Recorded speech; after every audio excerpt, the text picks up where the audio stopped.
and welcome to episode 15 of our weekly, well, now fortnightly guitar hang. Nick Granville in Wellington, myself in Auckland. Nick, I've had a busy weekend. How about yourself? The weekend wasn't busy, but I had the sports awards up till Friday last week. Yeah, I So saw some pictures, yeah.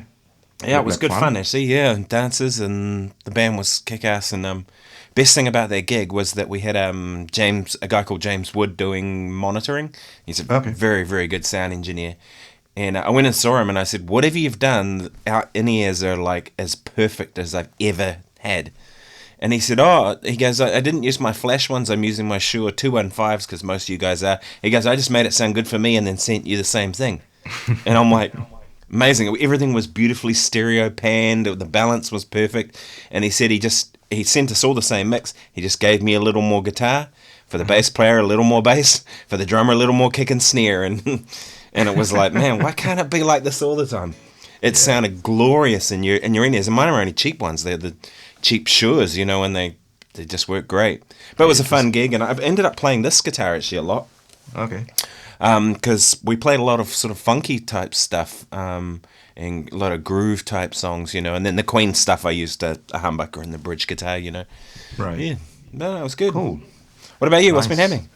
I had a gig on the weekend, on the Friday, with Ben at the place. Now it's become a bit colder, I guess, so, they've like the outside area isn't accessible and they put the heaters on all the time and stuff like that. But it was kind of interesting because, when we started off, it was like the typical, offices ended and hang out with your mates for a drink and then go home kind of crowd. So, uh, they were listening, but not really listening. They were more probably, keen to catch up or whatever with their workmates. So it was fun, like throwing in little bits and to see if See if they notice. they would Yeah. spot it and stuff like that. So yeah, it was good fun, and it kind of leaves us very open, to do whatever. And at one point, I asked Ben, "Do you know Wicked Game by Chris Isaac?" He Oh said, "No, I yeah. don't. I don't know that song." I said, it's only three chords. Just follow along." And he did. I was like, we should do that next time as well." So I said, "Yeah, that'll be cool." And we found a whole bunch of songs like that. Just asking, like, we didn't have a set list. It was just like, "Oh, what do you want to play?" And it was random. Oh To the wow. point with a bass player called Hard Day's Night. And I was like, "Oh Oh, shit, I kind of remember that solo, but yeah, I kind of remembered it verbatim." And then over the last couple of days, I've had a couple of sessions coming from the subcontinent, and one of them was a Bollywood song, which should, end up on some A-list film or something like that. But the funny thing is, they normally tend to have, like programmed parts or stuff like that I would then replace. And then after that's done, it's like, okay, now you want to add your own two bits, you can do that. And, we may use it or we may not. In this case, like all the heavy lifting was already done and they just wanted me to do some textures. So I said, "Do you need me to play any acoustic?" "No, no, just electric guitar texture." I was like, "Yeah, man, this sounds like fun." yeah. So, I was just like going through stuff on the racks and just trying to find, sounds that, fit in with an already dense arrangement. So when you say And textures, you mean they wanted guitar to not sound guitar? Is that what you're saying? no, I mean, it could sound like guitar. There was a couple of things which just needed, like, like an arpeggiated line or something like that, but with a lot of delay and reverb. That's what they tend to mean when they say textures. They mean like, Go nuts on the delay and go reverb. go with God on delay and reverb. So I found one like really interesting sound. I'll see if I can recreate that for you. It was basically this one long ass reverb on the H3000, which is you can hear like how long that decay is. Right. So I found like with a bit of overdrive and I roll my bridge tone all the way off and the trusty Ebo, you could get like this.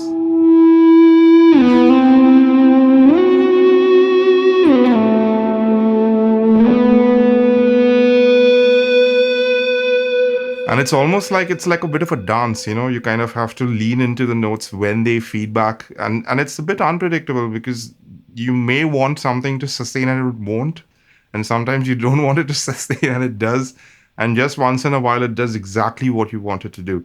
And like, you may have to do 4 or 5 takes and then, find the best bits or something and then try and glue that in together. But what I do sometimes is like if I've got something going and just like one little bit, gets smudged, I'll do almost the same thing on another track, and then just that bit I'll splice it back Yeah. into the original one. Yep. And if you're triggering the reverb after the fact that you've already done your Yeah, you don't edits even and notice the everything, edit. it just smudges everything together and kind of makes it homogeneous. Because So that's the until hard thing, isn't it? If you cut through reverb, then it's so obvious, isn't it? it's the worst, which is why now, like for the last maybe 3 or 4 years, I've just been always doing a wet and a dry, because all my effects are usually from the rack. I'm not really using any plugins and stuff like that. But in case I need to redo, like re-trigger those effects, I can very easily do that from Cubase itself. Right. Very cool, man. Yeah, yeah. I didn't really know much about Ebo until I did the show Wicked last year, and about 30-40% of that show is Ebo. And I sort of got a knack for how to use it and do different things, but it's still stressful. And the worst thing about Ebo with that show is you're trying to position it in the right place, which means you have to look down at your hands. And as soon as you take your eyes off the music or the conductor, you're in trouble. Yeah. It's like normal guitar, you kind of feel where the frets are and positioning. But with an Ebo, you have to be precise, or like you said, some notes just won't ring. It was bloody scary, man. Some nights I thought, is this thing gonna play ball tonight or not? Yeah.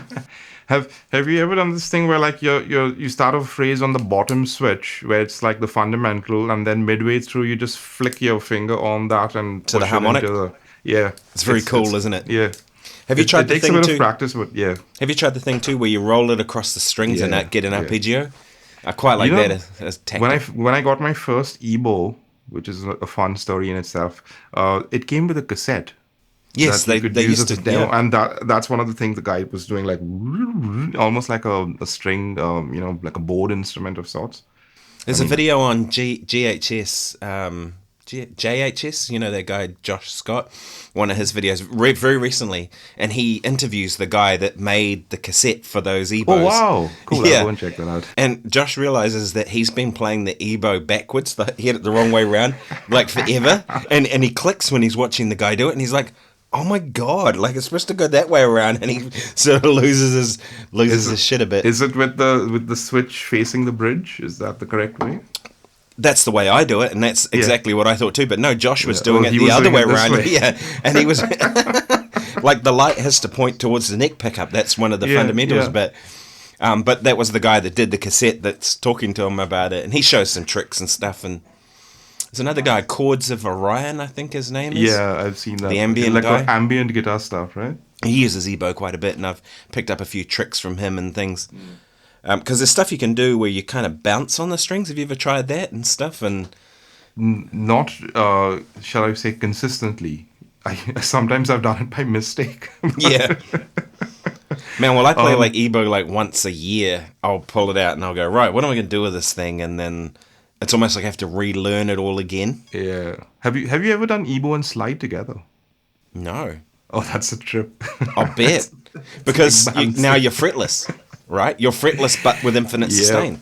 Yeah, That's infinite cool. sustain and low attack. The notes, like they swell in usually. Yeah. And speaking of swells, another sound I used was this Moore pedal called the Slow Engine, which is like that Boss slow gear clone kind of thing. So it's doing that sort of thing, but with a bit of delay, something like that, and the SPX 90 detune. I was going to say detune would be lush on that. So all the verse chords, I was just doing this stuff.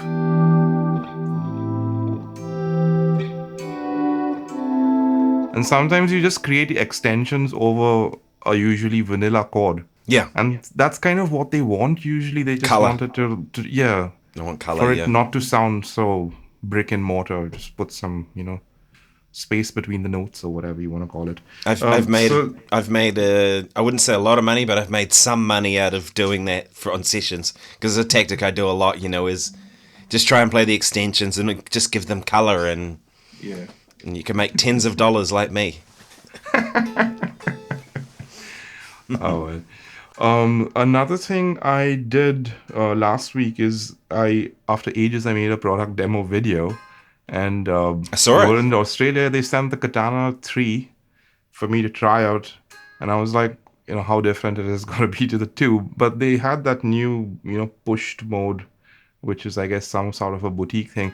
But I guess the standard one, they always have that variation on the model. The Yeah. standard one was, I guess, Fendery, Dumbly, whatever you want to call it. But that variation was almost like a matchless or a Vox, which they didn't really have on the Katana platform before. Oh, is this So, Roland? Is it in Australia? Because I think yep, Boss yep. is Roland, isn't it? Who It they're is, on. yes, yes, yeah. So it did come from them. And they sent something interesting as well along with that. It almost was like a bit of a care package of sorts because I got this to try. The Oh, those are supposed to be SD3000. great. Yeah, And the reverb version of the same pedal is supposed to be really good too. yeah. I mean, I was always curious about the Roland delays itself because heaps of people from, Eddie Van Halen, obviously, but Gary Moore was a big Roland Echo user. Yeah. So I was keen to, give that a shot. I tried it very briefly, just in the loop of the amp through a cab. It sounded fine, but I'm going to hook it up to the rack so I can actually listen to it in stereo and maybe do a video of that if all goes well, if I can get it to work. It's great, man. And Yeah. yeah, the katana thing. Coming back to that, I was pretty impressed. I have to say. I mean, it's kind of cool how such a small, uh, compact package can kind of get you out of a couple of sticky situations because sometimes Mm. in Auckland, especially the load-ins are a bit tricky. And you can Like you'd pretty have to much do park. everything with it, right? You can get a good clean tone with reverb. I think they have delays, don't they? They do And great then you've sounding got ones. like all the lead tones. You could pretty much do all you want with that one unit and be Yep. done. The only thing they don't do is like, oh, we're modeling this amp and that amp, like the name brand kind of thing, like Line 6 or whoever would do it.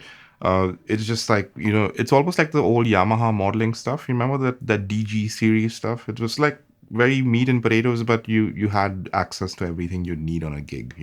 I don't mind that though. Like I mean the fractal stuff will be pretty explicit about what it is. It's like double verb is a twin reverb, or whatever, Yeah. or the Dumble things they've cloned and whatever.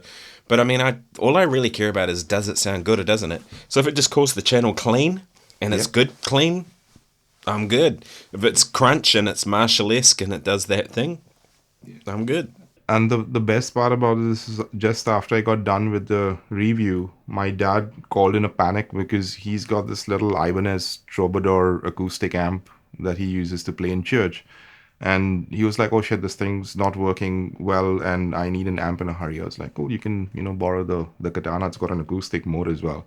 Oh, So I perfect. gave it to him, man. He fell in love with the thing.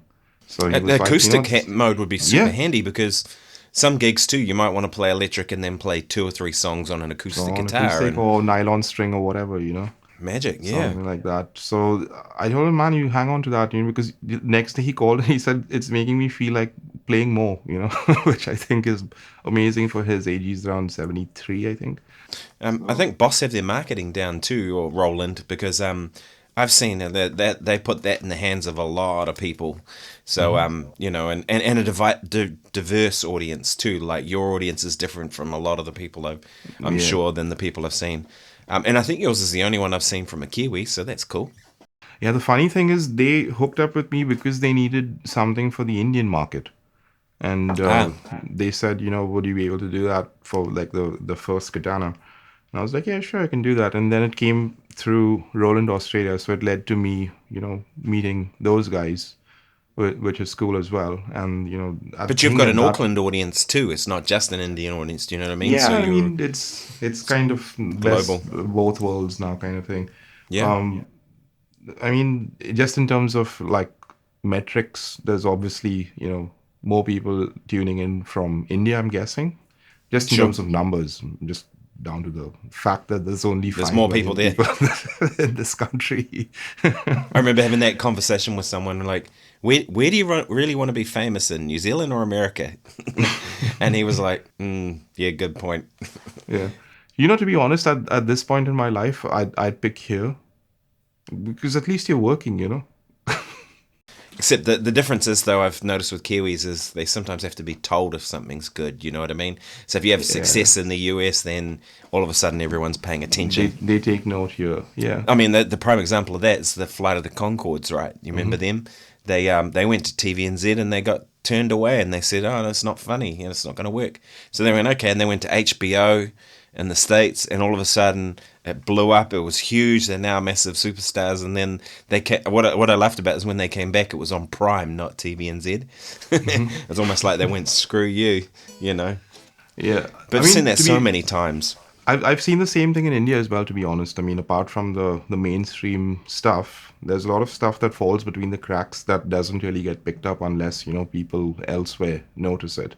Really. And yeah, there was this girl who studied at the biggest film college in India, but she got suspended during her time there on a grant, got suspended or something like that, and then she won the award at the Cannes Film Festival, and now everyone's like, oh yeah, of course she's Indian, right? Same thing with the Finn brothers, right? They were once they sort of made their success elsewhere, all of a sudden, people here started paying attention. That's just how it goes, So Small they country. weren't really famous in New Zealand before they went across to the States. What do you Not reckon? really, no. Oh, okay. I mean, they were to some degree. They had a few hits and stuff, but they really want. It wasn't even America. It was really Australia. When they hit Australia, they hit the ground running, I believe. So, and then of course that led to going else places. And of course the Aussies tried to claim them as their own, which is fair enough. Well, they've got a Australian bass player, right? Or Oh, and they there's were based there for some period of time, I yeah, believe. So, and I think Neil says we're a Norfolk Island band, which is exactly in the middle of the two countries. yeah. Well, Four You know, Seasons in One Day is about Melbourne, right? So it they could be wrote about song. Auckland as well. Yeah, Can't really. but But the funny thing is, till I moved here, the only two bands from New Zealand I'd ever listened to were Crowded House and Super Groove, who actually toured Bombay when I was like a kid. I saw them. Supergroove are fantastic, man. They were a It's great funny. band, man. I saw them and they opened for Crowded House Uh-huh. in Wellington, and I didn't know they didn't announce who the opening act were. It just was, there was an opening act. We get there. Supergroove came out. Man, they just punched right from the beginning. Big energy, huge thing. It was Yeah. incredible. Such a good show. Oh, But I lied though. There was one more. There was How Bizarre, the oh, famous one hit. Paulie Moana, Yeah. yeah. And I didn't even know he was from here. And I just saw OMC. I don't know where he could be from, but I Otara met Millionaires Club. exactly. And then I met the guy who produced it with him. This guy called Alan Jansen. I had Oh, done a recording session for him once, and he was telling me like pretty much on the back of that one song, he built a whole studio, which is like an amazing studio. If they you made huge money. Like it was exactly, ridiculous. Like that was the time, But when I you mean, could do it was that. number one in the US for like ages. And I remember at the time when that happened, the Americans liked it because they didn't know what to call it. They didn't Okay. go as a jazz, as a funk. Like what is it? It had a Pacific kind of flavor, and Yeah. all that kind of stuff was very Pacific. I'd worked quite a lot with Taisha Coots, and I'm pretty sure or Taisha Tari she goes by now, but I'm pretty sure she was the singer on that track. Oh, She that sang the that baby, you're main, driving me crazy. That bit. the female part. Yeah, she's Yeah. probably the busiest Auckland session singer, easily is. And they used to fly her down to be the singer on Dancing with the Stars when we did that. So I Okay. worked with her for 4 or 5 years on that show, and she's brilliant, killer singer. So yeah, and she's every jingle you hear on the radio is Taisha. She's pretty exceptional. But yeah, so every time I hear that, I'm just like, it sounds like I know Taisha who to that me, and I'm is. pretty Yeah. sure it was her. Someone had told me it was her. I just haven't heard it from her herself, but someone told me it was her. So Yeah. The funny thing is also, I think in the 30s or something like around that time, Hawaiian music was very popular in America as well. yeah, it was. That's Because right. you saw heaps of those lap steels and everything getting sold. I think to the point where the first electric guitar was a lap steel. I think they called it the frying pan or something like that. I was made just my thinking, rigging I back just home. did this. I just did recorded a podcast with that guy, the Aotearoa guitar show guy. Oh, cool. Do you know him? Have you seen that one with I've seen Glenn Glenn's and episode, so I'll be keen to tune into the one you've done. yeah, him and Simon Gottlieb? But he asked me a good question that I'm going to ask you because I thought this would be a good one. One question he asked me, and it kind of had me stumped for a second. I had to think about it. He said, "Who are the Kiwi artists that you're listening to right now and you think are really great?" And I was like, "Oh, gee, you know." So, who do you think?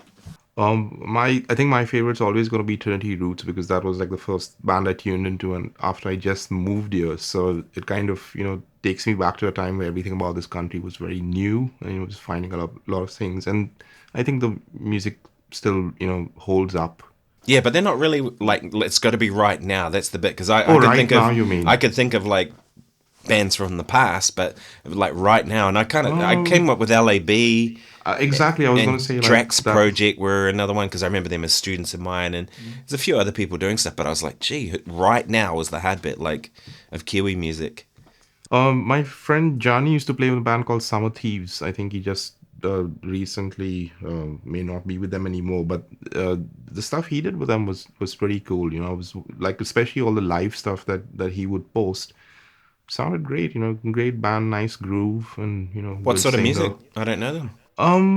You should check them out. Actually, you may quite dig it. It's like it's got its roots in all the stuff that we love, and it's I guess you can tell it's Kiwi, But is it and rock based or blues based yeah, or rock jazz? roots ish, it's that sort of thing. But they've all got nice hooks, which I appreciate. I do too. So yeah, you should check. He's a great guitar player, man. You should probably get him on the show at some point. But yeah, I'll speak to him about it. It was the first time I saw him, like I almost thought there was a violin in the band, and then I looked and I was like, oh shit, he's doing it with the volume now. Oh wow, cool. That's great.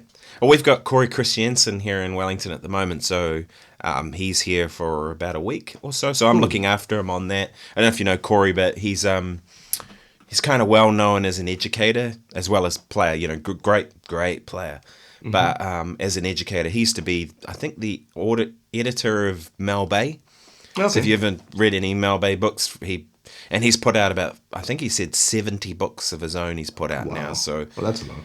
he's been around, and I knew him. He's a university guy too. He's been at some top universities. He's currently he was at Indiana, and they were flying him out from Utah to do his teaching, and then I think he was teaching at Rochester and somewhere else. Now he lives in Utah now, but he's out of here at the moment, and it's been really interesting actually. He's got some different things that he had this thing he talked about with technique where I hadn't thought about it, and he said he used a really good analogy. He said if you have a car and it has four doors and you lock three of them, but you unlock one door, is the car locked or unlocked? It's unlocked, isn't it? And you It only is, have yeah. to have one door open for it to be unlocked. So he said, think about that in terms of technique. If your down picking is really good, but your up picking is bad, your technique is bad. Yeah. So he said he had this exercise he did with a student in a workshop yesterday where he played a note and he goes, right, give me 8 notes down. 1, 2, 3, 4, 5, 6, 7, 8, and then give me 8 notes up.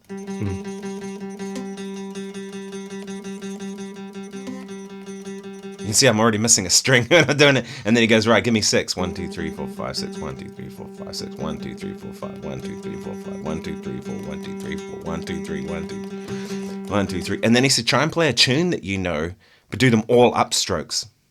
Okay.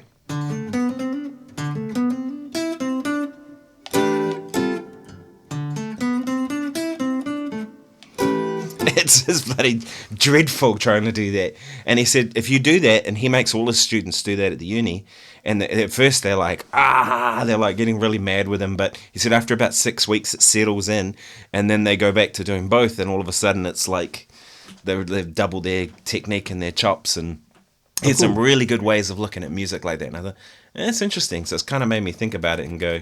And I was watching him play. He did a concert last night, and he'll often double up on downstrokes, and then other times double up on upstrokes. Things that I would normally alternate pick. And he was burning, man. He was all over it, and I was like, wow, okay, well, maybe there's something in that, and I got to think about it a little more and work on my upstrokes. You know, yeah. Have you ever seen this old, I think, 90s or early 2000s show called The Guitar Show? And there was one episode where Eric Johnson was on it, and he was talking about, like, how he likes to pick, and he was listening to Clapton, and he was kind of showing a technique where almost like, the picking movement is as much Oh, in this yeah. direction I have as seen that. this. So, and I never really kind of, got the hang of it. It looked pretty interesting what he was doing, and I tried it. I was like, "Oh, that's not for me."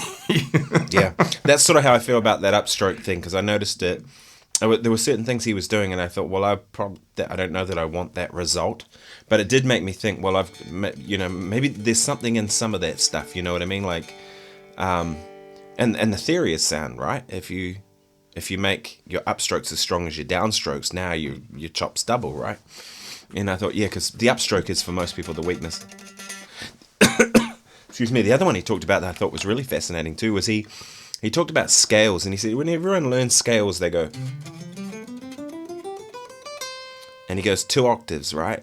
And he said, if you think about the most logical instrument there is, it's not the guitar, it's the piano, isn't it? It's all laid out there. He said, how do pianists learn? They play 1 octave down and up. So he said, why on guitar do we try and do 2 octaves on an instrument that's very illogical? So he was making all the students do everything just 1 octave, and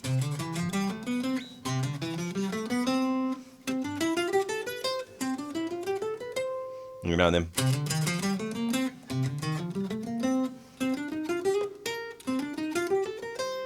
That sort of stuff, and going through all the modes, all the different things, and just focusing in on 1 octave instead of trying to do everything in pattern shapes. He said the reason we do pattern shapes is because it's convenience more than anything. It's like it all falls there rather than being the best way to do it. And I thought that was kind of an interesting way of looking at it because I hadn't thought of it that way. You know what I mean? I mean, for me, what unlocked the fretboard is actually going beyond the 2 octaves, where, like, if you, I think the Osnoy lesson called unlocking the fretboard, where he takes your G major scale and he uses the first finger to go from the first to the second note per string, and then you go, So 4 note per string. yeah, but using that as otherwise I would just do it randomly. I would use this finger but here it's like getting all the first two with per string with that finger, and then he kind of shows this thing going in the other direction. Like you start your oh yeah, so So that's 2 note per string, yeah. yeah, but But you go in down that the notes, direction. but the notes go up in pitch, right? Yeah. It's crazy, eh? So that was like, oh shit, you can do it that way as well. I didn't really give it much thought, to be Well, for me, the thing that honest. unlocked it the most was when I started thinking this way instead of this way, because I'd done the patterns all this way, and everything was very. If you think of that as vertical, Yeah, and then once I started thinking this direction, that's when things really started. Like thinking,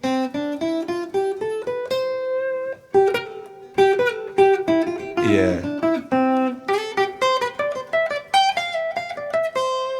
because as soon as you do that, now it's like, licks don't really work and shapes don't work. Now it's like you have to play things that are melodic, and that really opened it up to think this way. and also playing melodies just on one string. That's another cool one as well. I think we may have got a question that I missed from the episode, not the one just gone by, but the one just back. Oh, here we go. It's Omeya. He says, "Hey, Nick and Warren, another fantastic episode. I had a question for you both. How do you approach writing solo sections and main melodies of a song? Is your approach based on targeting the chord changes and then outlining the melody, or any such rules that you use to come up with guitar lines? How do you maintain the balance between being inspired by all your, I guess that's another question. How do you maintain the balance when inspired by all your stylistic influences, yet maintaining a clear distinction between your own styles and influences?" Do you want to go first? Sure. I guess for me, it's I try not to preconceive too much. As soon as I do that, that's usually when I play much worse, right? So the better thing for me is to kind of just clear my mind, and if I'm playing an improvised solo, I very rarely, if ever, play arrange solos. If I do, it's Bohemian Rhapsody because we're playing Bohemian Rhapsody, and you have to play that solo. You can't do your own. But if there's anything where I can play my own solo, I try not to kind of preconceive anything. But I definitely try and hit chord tones, and I definitely try and play. One thing I'm acutely aware of when I solo is trying to be as compositional as possible. So I always try and come up with a theme, and then I'll repeat that. So if I had something like, say, I'm over a progression like this, I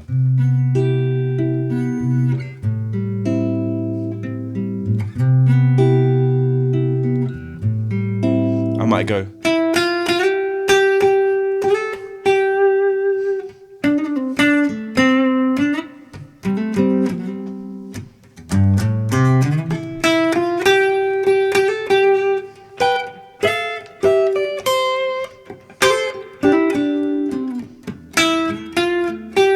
So see there, I played the same theme three times, but three different ways. So it sort of, and it developed. I moved up to another point, and the other thing I try and do consistently is always finish off my solo or anything I'm playing, melodic line I'm playing. Try and make sure that the ending makes as much sense as possible. I found like even if the rest of the solo goes badly, but you end it well, the ending is the bit that sticks in people's minds. So that's kind of yeah. Yeah. You just have to go. Yeah, there is a thing about that though. I remember going and seeing a workshop that Richard Smith did at USC in California, and in LA, and he's a really good kind of rock pop type guitar player. And he said, "Man, whenever you play a rock pop solo, end it on a high note." There Or is something in that, right? or end it on a low note and use your whammy to go. Yeah, you know. Either go down or you go up. One of the two. Yeah, but it was interesting. Yeah. So, what was the other first part of? There was The two other, questions, but there was other a half second of the half. question was how do you maintain the balance between being inspired by all your stylistic influences, yet maintaining a clear distinction between your own style and your influences? So how do you Yeah. sound like yourself by, still, throwing some light on your heroes, I guess? That's an interesting question because I remember talking to my guitar teacher about that when I was at music school, and he said, I said I was working really hard on trying to get my own thing going on, and he said, "You've already got your own thing going on." He goes, "You haven't done 10 albums yet for it to be really recognizable, but you've got your flavor. It's there." And I've noticed that if I look back on stuff I did 20 years ago, I can see certain things that were there. I mean, they weren't as probably polished as what they are now, or clear, and and then you add stuff to things, but. So I kind of look at influences as being that you'd never really sound like that person no matter what you do. You're just drawing on information that helps you, informs you be you.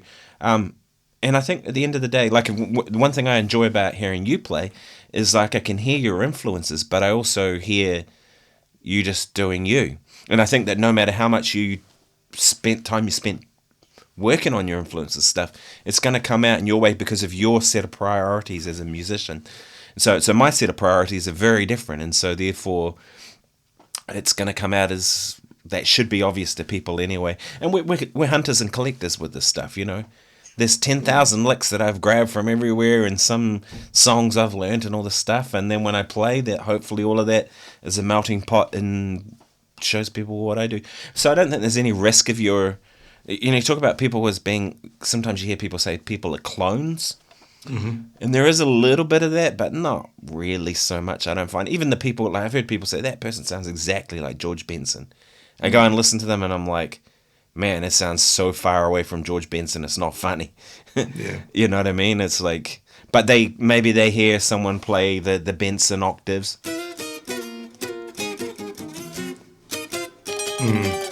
All that stuff, and so they go, oh, and with a jazz guitar sound with flat ones, and they go, sounds like George Benson, but that's just the surface of it. Do you know what I mean? Yeah. Yeah. I mean, to answer the question, the for the first bit, I very rarely am thinking that much. I mean, if it seems like I'm thinking, then people are giving me too much credit for something that most of the time actually I tend to want to be an observer into even what I'm doing, because sometimes I'll play things which will surprise myself and I'm reacting in real time to that. And it's where did it come from? I don't know. It probably got filtered through my years from shit that I've heard like heaps before. And like it could be a melody from anything. It could be three notes from a Christmas carol and maybe three notes from a Britney Spears song or whatever. It could all. And the thing is, you very rarely have control about what you're listening to if you look at it on a 24/7 basis. There'll be times where you actually focus on listening to music that you actually want to, but the other half of the day, my kid's listening to something, and my wife's listening to music, and someone's listening to the radio at work, and that sort of thing. It's out of my control, but it's all going in. What I mean? It's getting filtered in. So like I'll tell you, like there are times where I do think, and it's basically what notes to avoid. Like if I know that Yeah, the chord's interesting. changing and it's out of the scale, and then I don't play diatonically. I keep in mind of when that chord comes up, I don't play these notes or whatever. So like that's there at the back of your head. But it's like asking you, like when you're speaking to me, how much are you thinking about adverbs and past participles and that sort of thing. But if I did write down whatever you said and asked you to then analyze it from a grammatical standpoint, you'd be able to do it because you do have that knowledge. But it's not driving your primary focus of communication. That's all basically your ideas, and you're using the words to the same thing like you're using your notes to channel your ideas. But the idea is the most important thing, not the notes that you use to. You know what I mean? It's like a concept that you're trying to communicate to the listener. So the less you tend to think about it, I think the better you're doing. If you can just zone out and just let it go through you, which sounds very metaphysical, but you can come to a point like that where you're so far removed from it in a first person consciousness basis, you almost become an observer into the whole process. I like that idea that you said about kind of just observing, right? Because I think that's something that the best playing I've done is when I've just let go and just not you're not trying, and it's just you're almost like it's almost I don't know how to describe it, but almost an out of body experience that you're. It's almost like you're not moving your hands; it's just happening. Do you know what I mean? And I find that's the place I always try and get to. It doesn't always work, but and thinking too much is the enemy of it, isn't it? You know what I mean? As soon as you think about it and you think, oh, I'm going to hit this chord change, do this thing, it's usually when it falls apart, or at Yeah. least for I me. mean, you can premeditate it to a little bit, but if you're constantly doing that, then I don't think you're going to be any richer for that experience. Like there'll be times like say like if I have a melody that I know is in a major context, like, but then if I have a minor chord,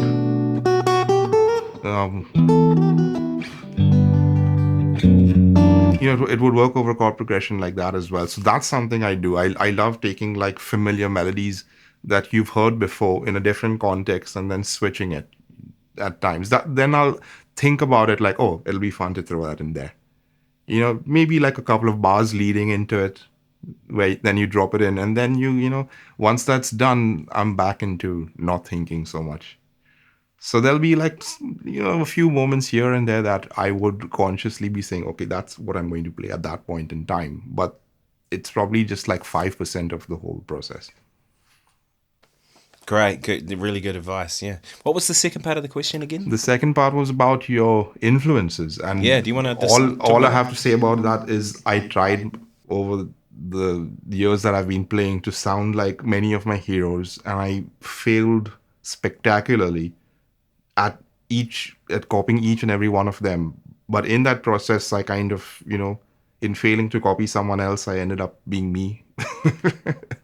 So, you can call me like a collection of failures to copy someone. But then there's also this concept of you like certain bits of someone's playing, and you may not like certain bits of their playing. It's not like every single hero, I don't like every single note they play. I like a lot of stuff that, Mike Landau does, but then there's bits he does which don't really, float my boat that much compared to, say, how someone else would be doing that.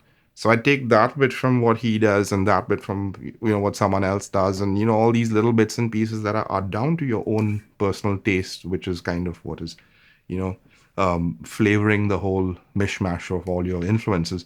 I know guitar players who kind of copy a bit too much of just one guy. That's a slippery slope that I wouldn't recommend.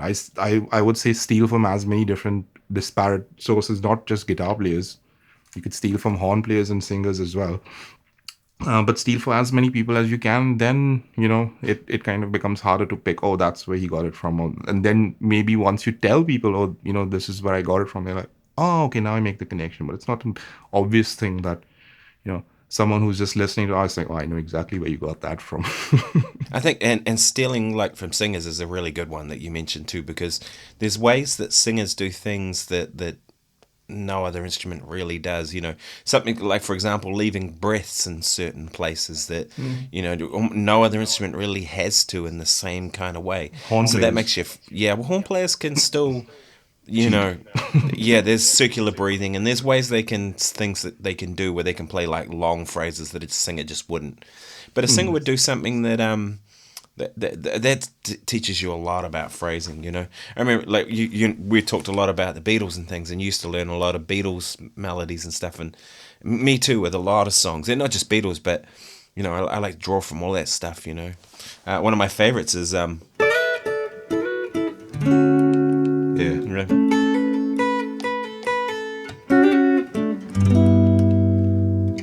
and then I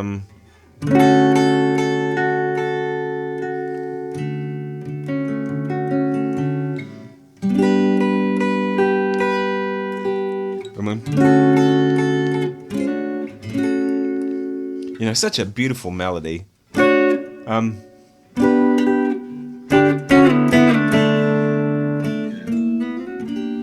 Speaking of which, I went and saw of great singers. I went and saw John Cleary the other night. John Cleary and the Absolute Monster Gentleman. Do you know him? No, I can't say I do. Oh, really? Man, he's a New Orleans guy. He's an English guy, born in England, but he's lived in New Orleans for a long time, and does that sort of Dr. John, Professor Longhair, Alan Toussaint type thing.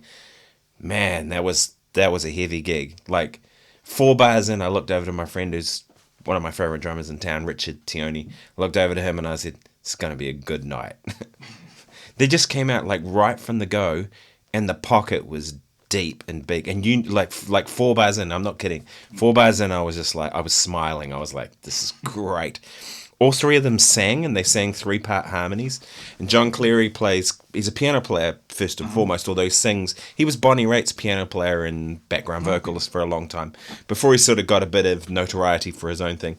But he was playing something I haven't seen piano players do, where he had 2 Nords, and because there was no piano there, but he had one on a Fender Rhodes sound and one on a piano sound. So the comping for the part was a different sound. Okay. And they were playing funk music, like, and it was, man, the pocket was deep, like it was real big. And the drummer, man, I talked to him afterwards, and I went up to him afterwards, and I was like, dude, like, that was ridiculous. I'm like, you're like a walking metronome. It was just it didn't move at all. It didn't matter what happened. It stayed right there. Everyone who was there was just blown away, going, there was about 80 people on a Tuesday night, and I was kind of like, come on, like, man, it was good. So yeah, check out John Cleary and the Absolute Monster Gentleman. Sure. He normally has a guitar player, but this was there was no guitar. But to me, I was just as inspired by what he was singing and what he was playing on the piano and stuff, and it was unbelievable. The guitar player he normally has is this dude's like 500 pounds, and guitar sits out here and it looks tiny. He plays like a Strat or a Tele, and it looks tiny. It looks like it's like this big on him, big pocket, to this guy. Yeah, it was such a good gig. Oh, by the way, there's a video on YouTube I just came across. I think you'd like it. Rick Beatos put this one by he The was Steely interviewing Dan? Dean Parks and Jay Graydon I and watched Tim it. Pierce. Oh yeah, I was halfway through it, and then I had to go and cook dinner. I watched it as soon as it came uploaded. I was like, right, I'm stopping everything and watching that. And I actually had a lot of stuff to do today. Yeah. But I was like, no, I'm going to sit down, I'm going to watch that, and I'm going to soak this up. It was incredible. And I loved all that stuff that Jay Graydon was playing on his laptop or whatever, Yeah. and And he was talking And about those old sessions and some of the hardest sessions he's ever done. That was amazing. yeah, and the best part is he's like, Dean has learned the peg solo. Dean, why don't you show them how to play it? Yeah, yeah, yeah. He says, Dean knows how to play it better than I do. And then Dean will show it and he goes, no, no, that's No, not how no, it no. goes. That's wrong. And he goes, give me the guitar. Yeah, he had an episode on Tim Pierce's channel, I think a couple of years back, which I saw during lockdown, and I was like, right, I'm gonna finally learn this solo, because I don't know if I told you, my daughter was born to that solo. Yes, you did. You did tell me that. Yep, Yeah. yep, yep. So I was like, it's got a special place in my heart, so I should learn how to play it. And I like listened to it, and I was like, where do I even start learning this? And then I saw that video, and that was like, oh, maybe it isn't so impossible after all. So I, decide maybe I'll chuck in a snippet of it here.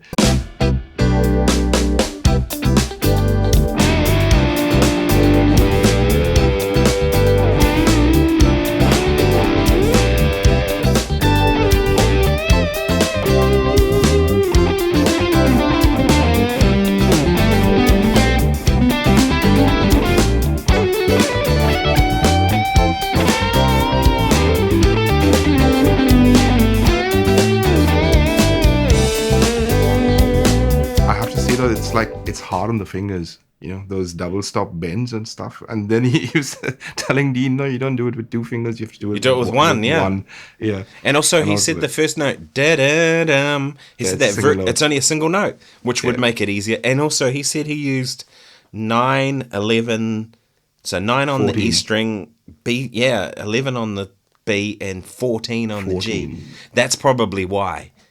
Because, man, that's light even for a set of 9s to have a light, thin G on the guitar like that. I'm telling you, as I'm getting older, I'm going to end back like, you come full circle, I'm going to go back to playing eights. Yeah. Well, I'm using 11s on this, but after hearing that today, I was kind of like, maybe I should just go back down to 10s, and Yeah. it's easier on your hands and stuff. The problem I have is if I play anyone else's guitars and they've got 10s Yeah. on them, I tend to Overbend. not so much overbend. I more hit the notes sharp when I hit it hard.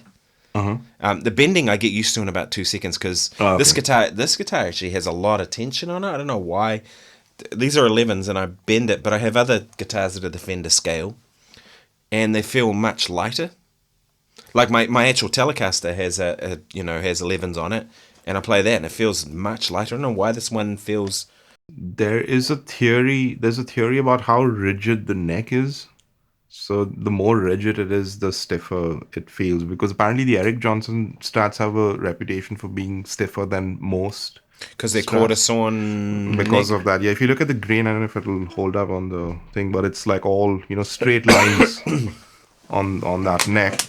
So that could be it, because my Rosewood neck Strat, the 11s feel like, rubber bands. It's like super easy to bend on that one. Yeah, this neck definitely is really solid.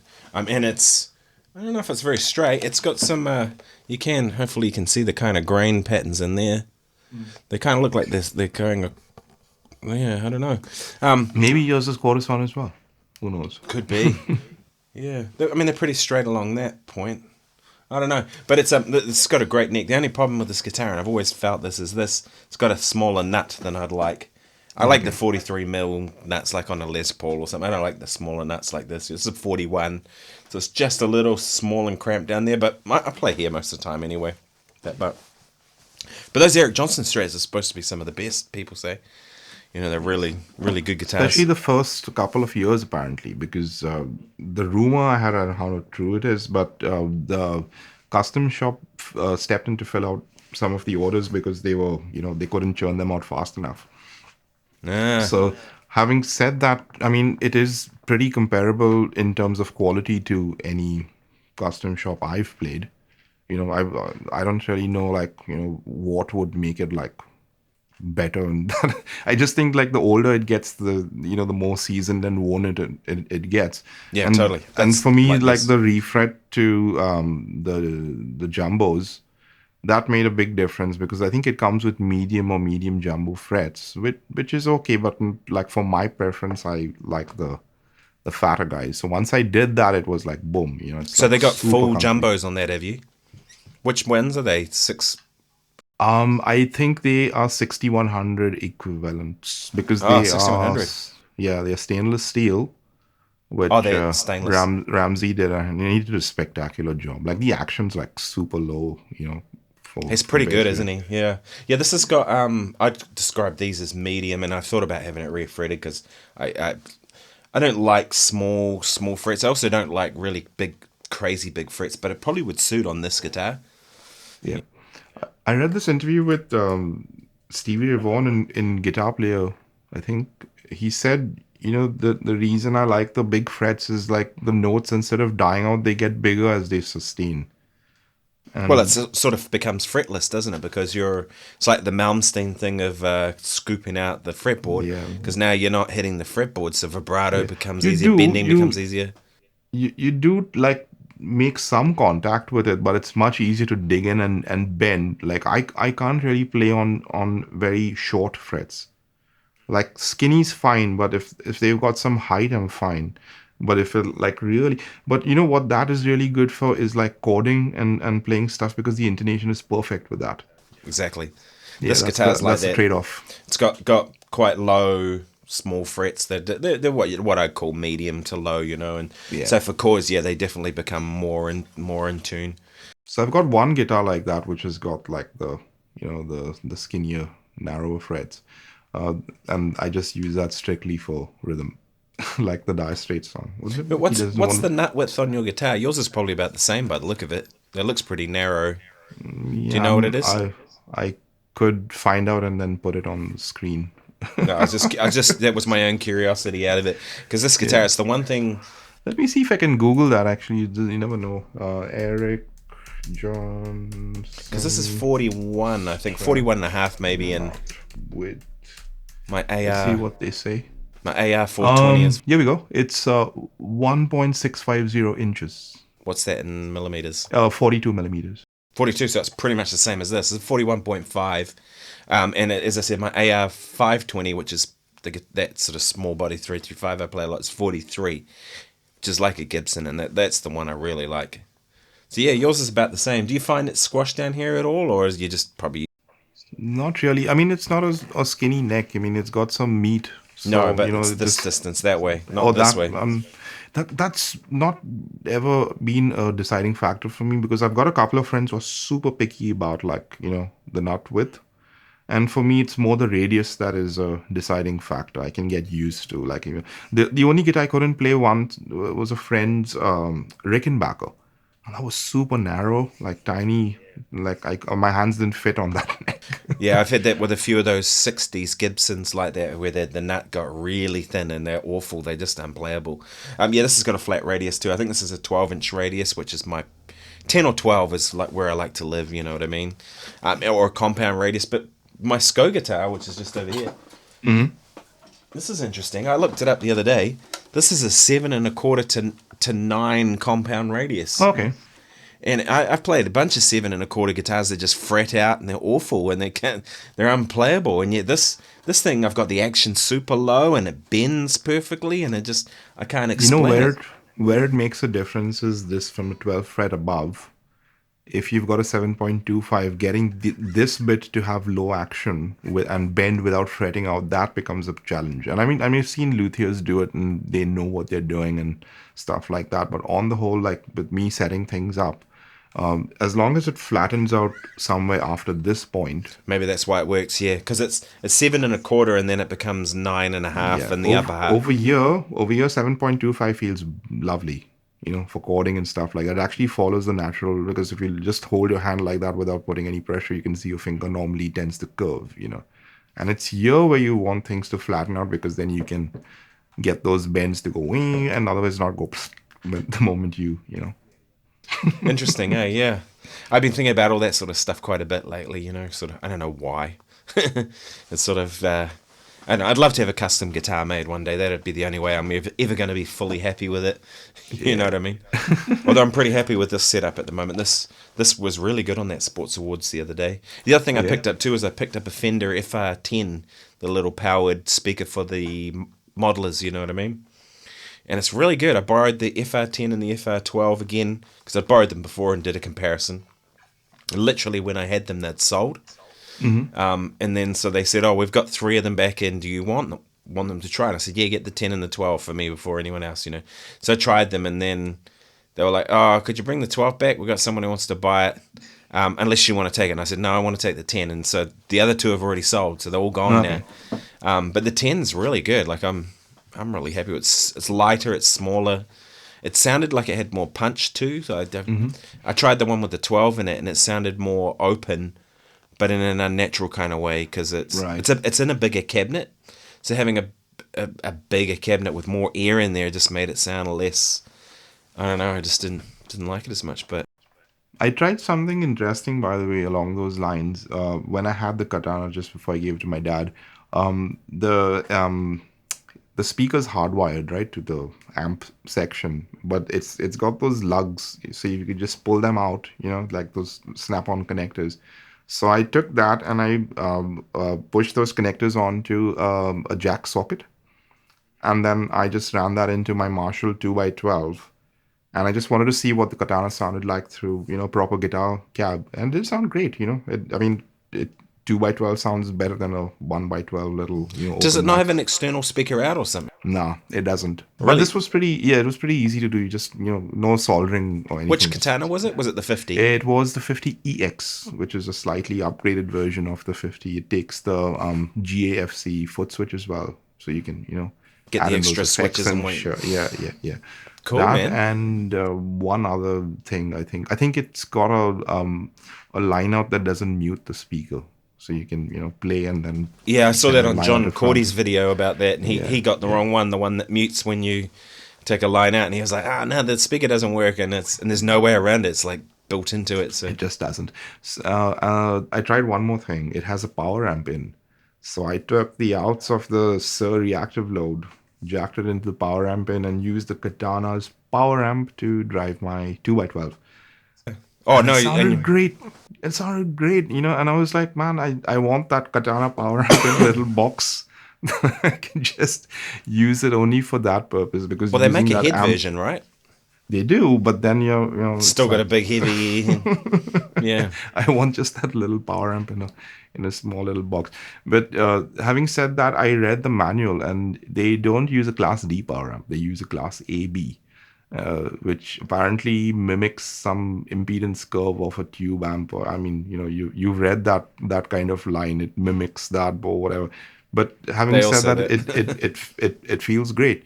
So, if you have a katana, you could technically just use that as a powered speaker just going into the power amp in. Yeah, I just think it's really cool that that technology is getting better and better and growing, and do you know what I mean? And being more accessible to more people. Because Yeah. for some people, kind of starting out, there's not a lot of money to drop on an amp that does all that.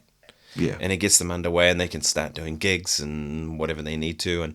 And for even someone like you or I, who already has a lot of good gear, I mean, Hmm. I've been thinking about getting a little combo amp like that, something that's just nice and portable, and for rehearsal or whatever I need. You know what I mean? And because even carrying the fractal and the speaker, it's Hmm. two things. It'd be nice to just, like, if I had a jazz gig, for example, you just need a Yeah. clean sound with reverb, because neither of my amps have reverb on them, and just something small and light, solid state, so it's nothing. In fact, when I did the Goldsmith Baines gig, that's what I used. I just took my katana and I have this clone that I put in front.